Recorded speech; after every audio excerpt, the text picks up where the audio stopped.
Halo guys, kembali lagi bersama denganku Yedija di channel Anichi Creative Media. Pada video kali ini, aku mau mereview penggunaan iPhone 15 Pro ini yang sudah aku pakai selama sekitar 1 bulan. Dan kebetulan selama 2 minggu kemarin itu aku hampir nonstop menggunakan iPhone ini setiap harinya untuk productivity, khususnya untuk maps dan perekaman foto maupun video di Jepang. Langsung kita mulai aja reviewnya. Tentunya aku mau menjelaskan dulu yaitu aplikasi yang paling sering aku gunakan selama aku di Jepang. Yang pertama yaitu Google Map. Karena untuk menjangkau lokasi-lokasi di Jepang, Google Map itu adalah salah satu pilihan yang mudah menurutku dan cukup akurat, mungkin 90%-nya untuk mendapatkan informasi dan transportasi apa saja yang dibutuhkan, baik aku sendiri berjalan kaki atau menggunakan komuter atau menggunakan bus. Itu cukup akurat kalau kalian menggunakan Google Map di Jepang. Tapi ada salah satu kelemahannya, yaitu karena di Jepang sendiri itu banyak sekali underground dan kadang bisa sampai 5, 6, 7 tingkat di bawah tanah. Itu biasanya GPS-nya nggak nyampe. Jadi kalau di bawah tanah itu agak sulit mendapatkan GPS-nya, tapi kalau sinyal itu biasanya tetap masih aman.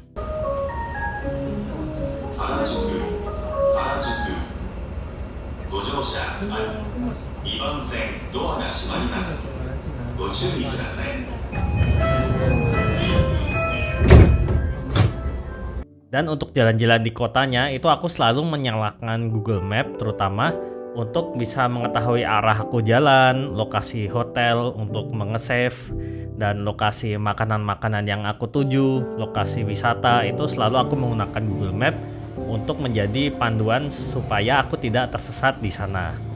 Selain itu, aplikasi kedua yang paling sering aku gunakan selama 2 minggu itu adalah kamera. Nah, aku itu memilih iPhone 15 Pro ini, salah satunya adalah untuk menggantikan mirrorless yang tadinya aku mau bawa beberapa lensa, yaitu lensa yang 2470 yang sedang aku pakai buat syuting ini, lalu bawa 135, lalu bawa 50 Sigma yang berat. Nah, itu semua aku gantiin menggunakan iPhone 15 Pro ini karena di sini sudah mencakup range antara 13 mili, 24 sampai ke 77 mm di 3x-nya. Dan pada akhirnya mungkin bisa dibilang 80% aku menggunakan iPhone dibanding aku menggunakan mirrorless yang aku bawa, karena di sini lensanya juga udah lengkap, bisa mode retro dan lain-lainnya. Dan karena aku juga merasa kalau jalan-jalan terus dari pagi sampai malam aku harus bawa kamera SLR dengan beberapa lensa yang berat-berat, dan tentunya itu akan membuatku jadi tidak lincah untuk mengambil foto ataupun video, meskipun hasil yang aku gunakan udah pasti itu jauh lebih bagus kalau aku pakai mirrorless jauh. Terus untuk perekaman videonya itu aku menggunakan 4K 60 untuk merekam beberapa aktivitas jalan-jalanku selama di Jepang. Dan untuk fotonya itu aku mix menggunakan HEIF dan juga RAW, karena iPhone 15 ini sudah bisa RAW dan RAW-nya itu bagus. Dan juga 48 megapiksel, jadi sangat sekali cukup. Dan nanti di beberapa video ke depan itu aku akan share hasil-hasil foto dan videonya selama aku berada di Jepang. Di sini aku ada beberapa teaser aja dulu, aku kasih ke kalian beberapa contoh fotonya menggunakan iPhone 15 Pro ini.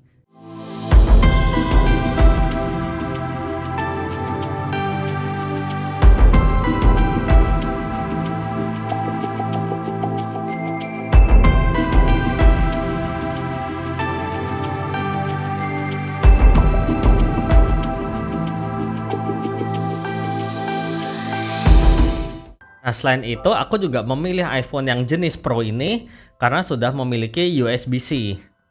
Sehingga setelah aku memotret dan video setiap harinya itu aku selalu membackup ke SSD. Aku membawa ini juga SSD eksternal 2 TB ini, dan USB yang dimiliki oleh iPhone 15 Pro ini kan udah USB 3. Jadi aku mengcopy file puluhan giga tiap harinya ke sini, membackup.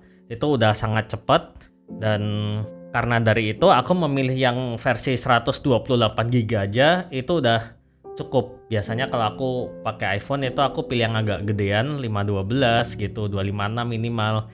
Tapi karena ini bisa USB-C dan USB-C-nya itu cepat, jadi aku tidak membutuhkan kapasitas HDD yang terlalu besar. Lalu yang kedua, untuk baterainya gimana?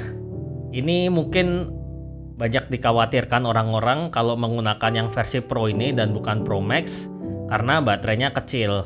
Menurutku nggak sama sekali guys, karena aku bisa bilang rata-rata setiap harinya itu aku menggunakan handphone ini di 100% itu memulai hari di jam 7 sampai 8 pagi. Dan aku membawa satu power bank aja dengan kapasitas 5.000 atau 10.000 aku lupa, tapi untuk mengecas ini bisa dibilang satu kali pengecasan lebih dikit lah. Jadi mungkin sekitar 5.000 mAh aja. Dan biasanya di tengah-tengah hari sekitar jam 3 sorean itu bateraiku mencapai 20%. Sehingga biasanya aku harus mencharge lagi melalui power bank. Dan untuk charge-nya sendiri itu udah cukup cepat. Power bankku sendiri itu memiliki kapasitas charge 22,5 watt. Dan dalam mengecas 30 menit itu biasanya aku udah dapat 30-40% baterai. Jadi kalau aku sedang di dalam bus atau di dalam kereta yang tidak membutuhkan handphone atau lagi makan, itu biasanya aku charge handphone tersebut dan mendapatkan 30-40% itu udah sangat banyak sekali, bisa digunakan untuk berjam-jam ke depan sampai malam hari. Terus untuk penggunaan baterai setiap harinya kurang lebih aku menggunakan 200%. Berikut datanya, dan bisa dibilang dari pagi jam 7 jam 8 sampai malam jam 10-11 itu cukup menggunakan baterai 100% dan power bank kecil tersebut. Terus untuk isu panasnya gimana? Nah, di sini aku hampir tidak ada menemukan isu panas di handphone ini. Meskipun aku geber Google Maps, foto dan video selama bermenit-menit dan selalu aku nyalakan terutama Google Maps-nya, itu tidak ada isu panas sama sekali. Tapi ini mungkin juga karena suhunya selama aku di Jepang itu kan range-nya sekitar 3-10 derajat. Entah ya kalau di Indonesia gimana yang mencapai 30 derajat lebih. Tapi ya mungkin kalau di Indo sebelum HP overheat, aku sendiri udah overheat, jadi aku pasti nggak akan menggunakan di panas terik matahari seperti itu. Terus untuk size iPhone-nya sendiri, menurutku ini udah yang sangat pas banget versi Pro ini dibandingkan versi Pro Max. Kenapa? Karena bisa digunakan dan digenggam melalui satu tangan dan cukup nyaman. Nah, aku kasih beberapa contoh ke kalian, yaitu skenarionya. Misalkan kalau di dalam kereta ataupun sambil berjalan, itu kan satu tangan lagi megang handrail dan satu tangan lagi aku sedang entah buka sosmed atau lagi edit-edit foto atau lagi lihat navigasi seperti itu, sehingga aku hanya memiliki satu tangan untuk mengoperasikan handphone ini. Dan handphone ini sangat bisa dioperasikan satu tangan, meskipun kalau mungkin mencet di ujungnya agak susah dikit, tapi ya itu mungkin karena tanganku juga nggak terlalu gede. Terus atau misalkan aku sambil makan es atau aku lagi sambil bawa koper sehingga satu tangannya nggak bisa digunakan. Nah, menggunakan handphone yang one handed seperti ini itu menurutku sangat sekali convenient ketika kalian sedang traveling dibandingkan menggunakan versi yang agak gede-gede Pro Max atau handphone Fold gitu yang pengoperasiannya aja harus menggunakan dua tangan. Seperti itu menurutku nggak terlalu praktis. Lalu sisanya untuk penggunaan aplikasi lainnya itu nggak ada masalah dan bug sama sekali, dan semua aplikasi itu berjalan sat.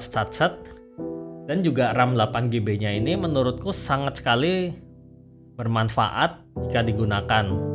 Terutama misalkan aku lagi buka website, aku lagi buka QR code di website, karena di Jepang itu kan negara yang bisa dibilang website base. Mereka jarang sekali menggunakan aplikasinya untuk beberapa keperluan. Jadi website itu sangat diandalkan sekali di sana, dan kalau harus nge-reload website atau nge-translate website itu kan sangat susah dan makan waktu. Jadi dengan RAM 8GB ini aku udah buka beberapa tab dan tabnya itu bisa dibilang nggak tertutup guys, jadi masih nggak perlu reload lagi. Itu sangat mempercepat workflow apa yang ingin aku kerjakan. Nah, sekarang buat kalian yang penasaran dengan hasil perekaman foto videonya dan juga itinerary-ku selama 2 minggu aku di Jepang, kalian subscribe channel ini ya, karena nanti setiap harinya mulai besok aku akan upload video tentang virtual jalan-jalan. Nanti aku kasih narasi dikit, jadi gimana aku jalan-jalan di sana, menuju kemana aja, dan mungkin ya sedikit tips gimana caranya ke sana, dan travel tips yang kecil-kecil aja. Itu nanti aku akan bagikan di video tersebut. Terima kasih dan salam, bye-bye, mantap.